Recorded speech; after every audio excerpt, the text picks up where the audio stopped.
Шаймилағадай болсын. Неге? Bir сөйлейтін азамат сөзі көп кісі емес екені көрінді. Егер сөзі көп кісі болатын болса, мен той басқарып жатқанда маған 17 рет келетін еді. Мен ұсқанына қарап қалып Шаймилаға бүйтейік па десек, өзің білші. Өзің ұйымдастыршы. Міне осындай болу керек. Әрбір істі тек жүрекпен, қандай не ойласа да бәрі ішінен. Әке болса осындай, ендеше. Ана не? Ана көз жасын шығаратын болар, қимай. Бірақ әкенікі жүректе болады.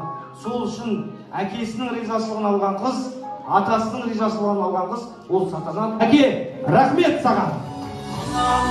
Әке, баққаның үшін, еңбекпен мәнді. Айға жумайда. Жумайда.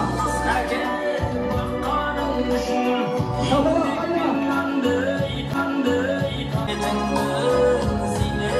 Şamil